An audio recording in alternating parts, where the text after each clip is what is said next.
सच है विपत्ति जब आती है कायर को ही दहलाती है। सूरमा नहीं विचलित होते, क्षण एक नहीं धीरज खोते। हाय फ्रेंड्स, मैं नीरज पांडे, आप देख रहे हैं YouTube channel Neeraj with math GS.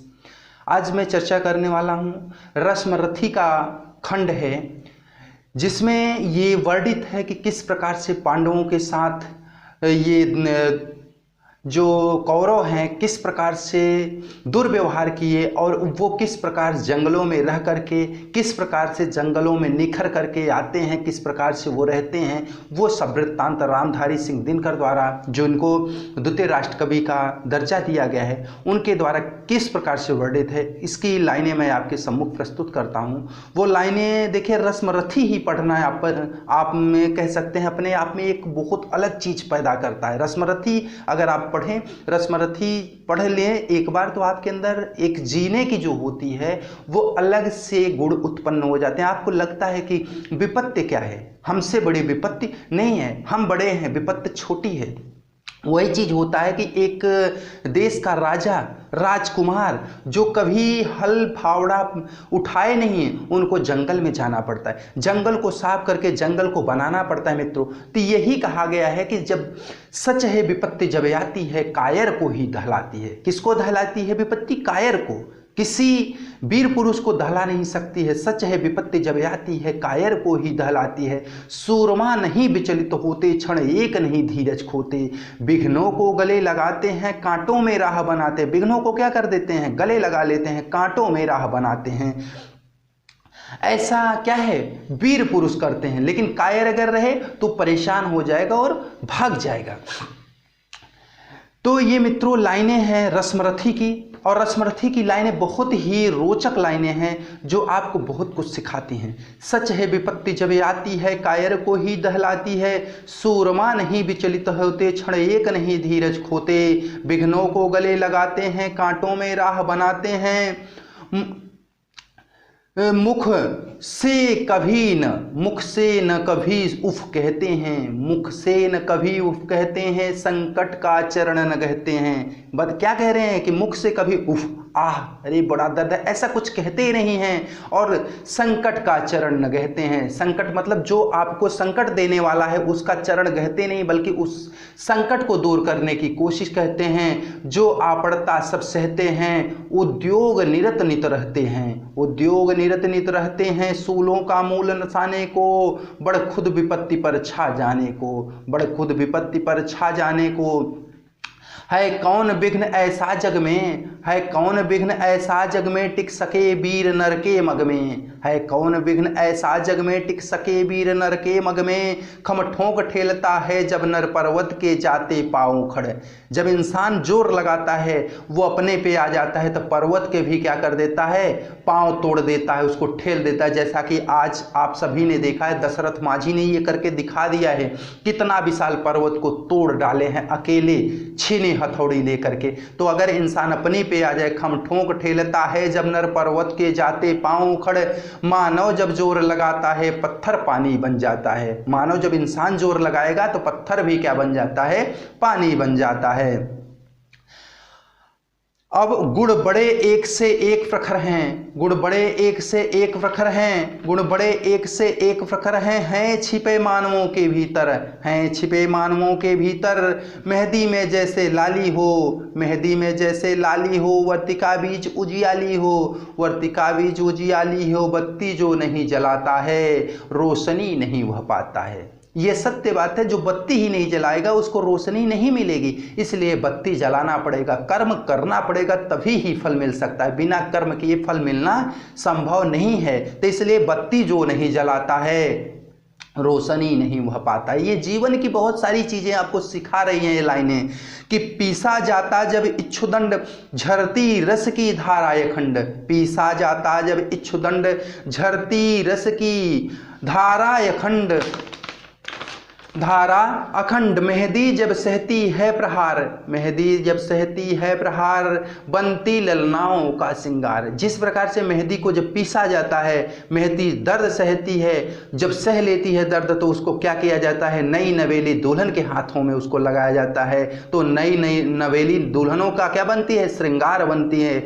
जब मेहंदी जब सहती है प्रहार, बनती ललनाओं का सिंगार। जब फूल पिरोए जाते हैं हम उनको गले लगाते हैं। जब फूल को एक दूसरे में गूंथा जाता है, वो दर्द को सहते हैं, चुभन को सहते हैं, उसमें जब निडल घुसे डाली जाती है, सुई डाली जाती है, उसको एक दूसरे में गूंथा जाता है, उसमें होल करा जाता है, दर्द सहते हैं, तब जाकर के उनको हम क्या करते हैं, गले लगाते हैं। और जब तक वो गूंथे नहीं जाते हम गले नहीं लगाते हैं। आपने देखा है जब बहुत सारे पुष्पों को इकट्ठा करके ऐसे बिना दर्द दिए मोड़ करके एक साथ देते हैं तो इंसान उसको हाथों में देता है, लेकिन जब उसको हम गूंथ देते हैं तो पुष्प को जब माला बना दी जाती है तो उसको कहाँ लगाया जाता है, हाथों में नहीं दिया जाता है, उसको सीधे गले में, हृदय में लगाया जाता है। तो जितना ज़्यादा दर्द सहेंगे उतना ज़्यादा उपलब्धि आपको प्राप्त होगी। ये लाइन ये कह रही है कि मेहंदी जब सहती है प्रहार, बनती ललनाओं का श्रृंगार। जब फूल पिरोए जाते हैं हम उनको गले लगाते हैं। जो जितना कष्ट सहता है वो उतना आगे बढ़ता है,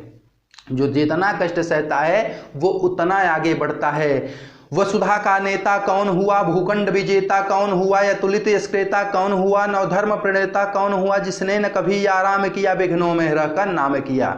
क्या कह रहे हैं, वसुधा का नेता कौन हुआ, भूखंड विजेता कौन हुआ, अतुलित यशक्रेता कौन हुआ, नवधर्म प्रणेता कौन हुआ। कौन हुए ये सब, वो ये सब होने वाले कौन है, जिसने न कभी आराम किया, जिसने न कभी आराम किया, विघ्नों में रहकर नाम किया।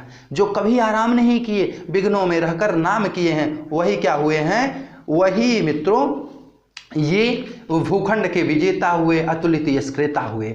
उसके बाद अगली लाइन जो कह रही वो क्या कह रही है, जब विघ्न सामने आते हैं, जब विघ्न सामने आते हैं, सोते से हमें जगाते हैं। मन को मड़ोरते हैं पल पल, तन को झंझोरते हैं पल पल, मन को मड़ोरते हैं पल पल, तन को झंझोरते हैं पल पल। सतपथ की ओर लगाकर ही, सतपथ की ओर लगाकर ही, जाते हैं हमें जगाकर ही, जाते हैं हमें जगाकर ही।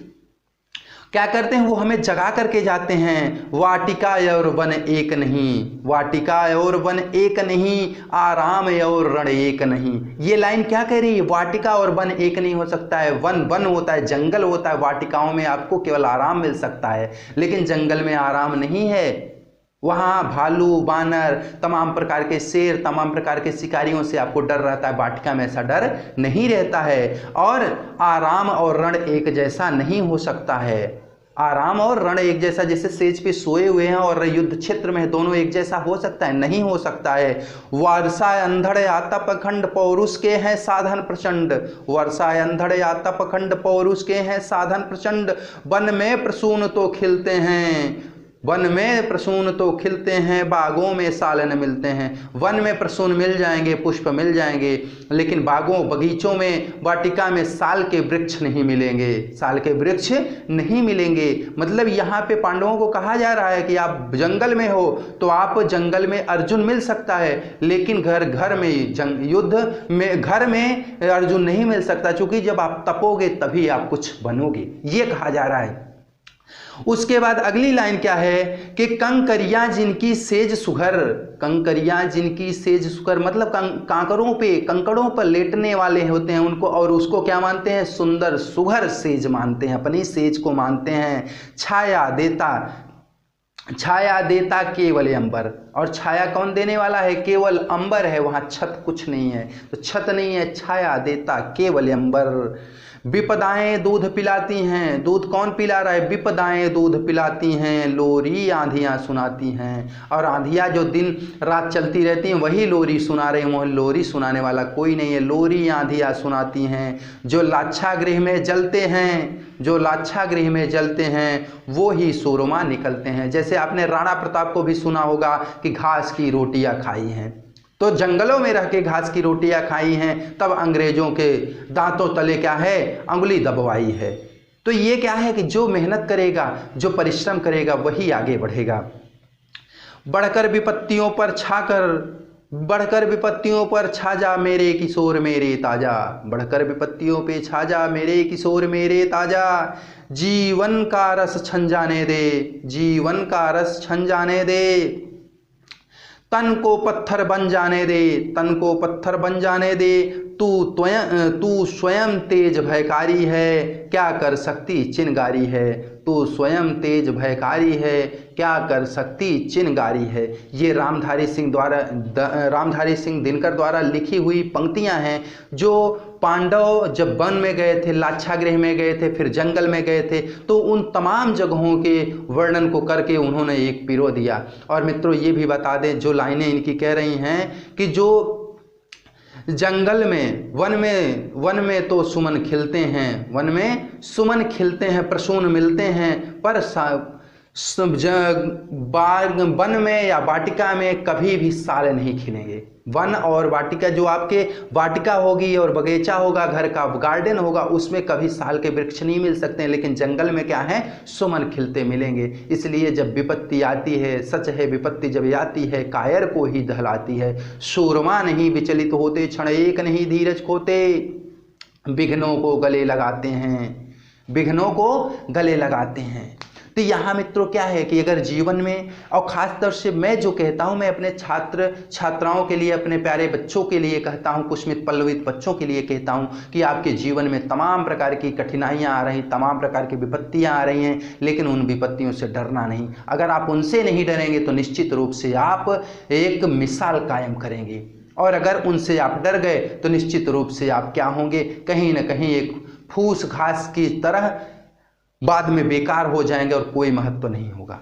तो इसलिए बनना है ना तो कुछ अच्छा बनिए, और नहीं तो जीवन में, संसार में बहुत सारे चीज़ बेकार में पड़े हैं, आप भी पड़े रहिए। लेकिन अगर जीवन में कुछ पाना चाहते हैं, जीवन में अपना नाम कमाना चाहते हैं, तो मेहनत कीजिए, विपत्ति से लड़ना सीखिए। विपत्ति आ रही उससे लड़िए, उससे दूर मत भागिए, और विपत्ति से लड़ेंगे निश्चित रूप से आपकी जय जयकार होगी। मित्रों फिर मिलते हैं नए सेशन के साथ, तब तक के लिए सभी मित्रों को जय हिंद जय भारत।